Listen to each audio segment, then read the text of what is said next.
2 দিনের দুনিয়ায় আমাদের প্ল্যান প্রোগ্রাম 3 দিনের।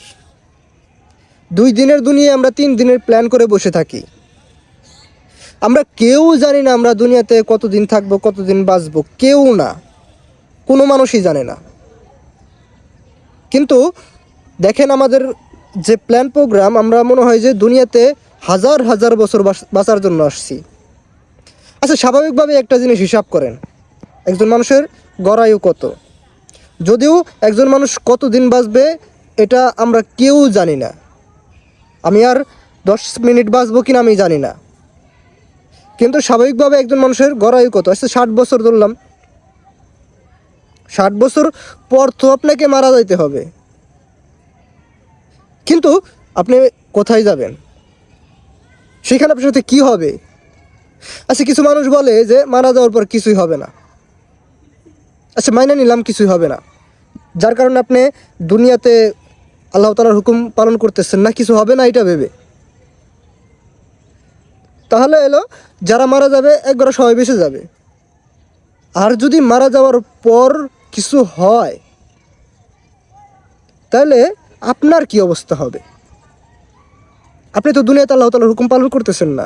আপনার কথাই মানলাম যে মারা যাওয়ার পর, দুনিয়া থেকে মারা যাওয়ার পর কিছুই হবে না।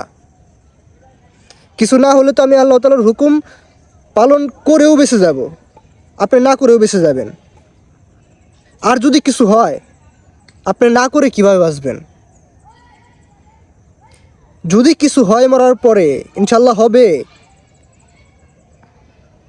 কিন্তু আপনি যে আল্লাহ তাআলার হুকুম পালন করতেছেন না, আল্লাহ তাআলার পথে চলতেছেন না, আপনার কি অবস্থা হবে?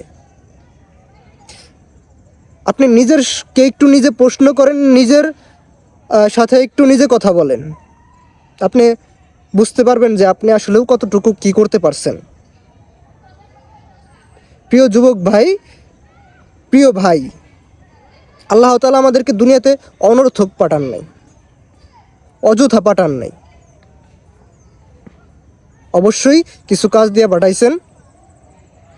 এর জন্য আল্লাহ তাআলা আমাদেরকে, এই কাজের জন্য আল্লাহ তাআলা আমাদেরকে দুনিয়াতে নির্দিষ্ট একটা হায়াত দিছেন। এই হায়াত অনুযায়ী আমাদেরকে রিজিক রাখছেন, সেটা আমরা পাবো। আমাদের তাকদিরে যেটা আছে আমরা ওটা পাবো। হালাল পথে চেষ্টা করেন, আপনি পাবেন। কিন্তু আমরা যে একদিন মারা যাব, মারা যাওয়ার পর আমাদের সাথে কি হবে? আমরা কতটুকু প্রিপারেশন নিতেছি দুনিয়াতে, কতটুকু আমরা প্রিপেয়ার? প্রিয় যুবক ভাই, দুনিয়াটা থাকার জায়গা না, আমরা কেউই থাকতে পারবো না, কেউ না। এটা সত্য আর বাস্তব কথা। আমরা, আপনি, আমি কেউ থাকতে পারবো না। আমাদের আগেও মানুষ ছিল, তারা আজকে নাই, একসময় আমরা থাকবো না। এইটুকু একটু গভীরভাবে চিন্তা করলেই আমি মনে করি একজন মানুষের জন্য হেদায়েত পাওয়ার জন্য যথেষ্ট। প্রিয় যুবক ভাই, আল্লাহ তাআলার পথে চলুন, দ্বীনের পথে চলুন।